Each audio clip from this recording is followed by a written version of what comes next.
Finding a doctor can be difficult, but if you know what questions to ask, you'll be amazed at how easy it is to find the perfect professional to help you. With a few simple tips, you'll be ready to make the decision in no time. We caught up with a local medical expert to get some insight on finding the perfect physician for your needs. Hi, I'm Dr. Bill Cimikoski, and as a medical doctor, I'm often asked how to treat arthritis and other common joint problems, including tendinitis, sprains, strains, herniated discs. Virtually any joint in the body can be affected by arthritis and these types of inflammatory conditions, and they can cause serious pain and disability in many people. The difficulty is in knowing what treatment options are available and what actually will work. There are some traditional methods that might work, but there are also some new cutting-edge techniques that are exciting and fulfilling. The challenge is sorting through all the different options and understanding what gives you the best chance of an excellent recovery. The good news is that it doesn't have to be so difficult if you know a few simple concepts and know what to look for. Let me tell you a little bit about myself and how I became interested in sports medicine. I originally trained in emergency medicine, and then I did a fellowship in toxicology. A lot of people ask me how I then became interested in treating joints and became a specialist in non-surgical joint regeneration. Well, it's kind of a personal story. When I was a teenager, I suffered many knee dislocations playing contact sports, and subsequently I was left with weak ligaments and more prone to repeated dislocations and other injuries. This led to wear and tear on my knees and really horrible arthritis. And by the time I was 17, I'd had 4 surgeries on my knees, and on my left knee, the worst of the two, I had major reconstructive surgery at the age of 17. At that time, when my doctor repaired my knee, he told me, you essentially have to quit all contact sports, and that's actually what I had to do. I knew that even though he did a great job repairing my knee, that it was just going to pop out of joint again if I went back and played contact sports. So I turned my attention towards other sports that I really loved, and my favorite sport at the time was skiing. Actually, it probably still is my favorite sport. And so I became a ski bum. And immediately, once I grew up in the East, but once I learned Colorado skiing and how much fun it was, I just was skiing moguls all day long and jumping off cliffs and just abusing my knees like you have no idea. And I knew at some point this would catch up with me, and I knew that I was causing wear and tear in my knees, and that at some point, hopefully later than earlier, when I reached my mid-30s, 40s, or beyond, I knew that the arthritis in my knees would be bad, and that it would probably cause me pain and make it so I couldn't do a lot of things I wanted to do. But I also hoped that by that time, medical science would finally catch up and learn how to regrow cartilage and regenerate knees. Well, thankfully, in the last several years, we have learned how to do that. It all started with stem cell research, and when Christopher Reeve, Superman, broke his neck, a lot of people started paying more attention to what stem cells could do in the body. And what we learned was that we could inject stem cells and platelet-rich plasma, which also known as PRP, into damaged joints, including knees, shoulders, backs, necks, just about any musculoskeletal area that was dealing with chronic pain, and we could regenerate the damaged tissue.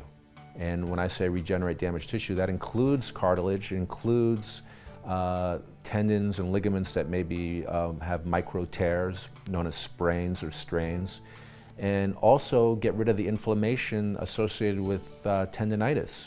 I'm going to share with you how the PRP and stem cells work, but first let me back up a little bit and share with you how the traditional methods work. Some of the traditional treatment methods that a lot of people know about are things like nonsteroidal anti-inflammatory drugs, or commonly known as NSAIDs. These are drugs such as ibuprofen or naproxen. Trade names are Advil and naproxen. Steroid injections also can be employed where a solution is injected directly into a joint space. And the way these work is that they cut down on the inflammation causing the pain. They don't do anything directly to help promote healing or repair any damaged tissue, but it can turn off the pain signals that are firing from the inflammatory response that's occurring. These types of treatments were never intended to be long-term treatments. They come with a lot of adverse effects if you use them long-term. Non-steroidal anti-inflammatory drugs can cause ulcers and kidney damage, for example. And painkillers can also be used, opiate medications. But they come with a lot of long-term problems as well. And they were never intended to be a solution to be used for long periods of time. So the reason we use these drugs at all is so that the person can have their pain managed while they're trying to repair the damaged tissue properly. The way that the body heals itself, as far as musculoskeletal injuries are concerned, or chronic arthritis, is by sending in stem cells and platelets to repair the damaged tissue. Platelets are like the soldier cells in the body that have all the growth factors and healing factors, and they provide the type of enhancements to the stem cells, which are like joker cards in a deck of cards. They can become anything that they need to be, just like a joker can be substituted for any other card in the deck. A stem cell can become any cell in the entire body that it needs to be. So if you cut your skin, stem cells are what goes to that area to regrow new skin. Similarly, in the joints, if you've got worn down cartilage or you've got sprains or strains, which are really micro tears, the stem cells go to the damaged area and become new cartilage, tendons, and ligaments. So the problem is why it is that the body is not healing itself and people are dealt with chronic conditions such as knee pain, back pain, shoulder pain. It's because the body isn't sending enough of these platelets and stem cells to do the job. They're just not adequately sending sufficient numbers of them or quality stem cells to repair the damaged tissue adequately so that you're pain-free and or your ligaments are stronger and your tendons are stronger and that you can resume your normal activities. Surgery isn't always the best option either. There are many reasons why you'd want to stave off surgery and use it as a last resort. There are high complication rates, prolonged recovery times, success is variable depending on the joint we're talking about. And even people that have been told they need total knee replacements or hip replacements, those come with a lot of problems also. Even if the pain is improved, you might still be left with serious limitations on what you can actually do after you've had a hip or knee replacement. That's not to say surgery isn't necessary for some people, but surgery often can be held off for long periods of time or indefinitely. And I can't tell you how many times people have been told that they have bone-on-bone arthritis, which is really just another way of saying you have severe arthritis and you need a knee replacement. Many of these people have been able to avoid knee replacements altogether and have excellent recovery with no pain or very little pain and a lot of improved functionality. And they're able to get back to doing the things they really want to do. Let me tell you how this works. When your body is suffering from chronic pain, this is occurring because your body wasn't able to send enough of the healing factors in the bloodstream to repair the insult. This includes pain that is coming from arthritis, which is a wearing down of the cartilage, or from inflammation or tears in the tendons or ligaments. Also, if you have weak ligaments, the body hasn't been able to strengthen them adequately, which leads to repeated injuries and worsening of the wear and tear on the cartilage. Several years ago, we learned that by injecting certain solutions into and around these damaged tissues, we could cause a further micro-insult to these areas and incite more of a controlled inflammatory response. The body in turn would send out more of the healing factors, including platelets and stem cells, to try to accomplish the task of properly healing the damaged tissue. We also learned that we could deliver many more platelets if we performed a simple blood draw on a patient and then extracted out the platelet-rich portion from the blood, and then re-inject this directly into and around the damaged areas. This would allow us to send in thousands of times more platelets than what the body can generate and supply to these areas on its own.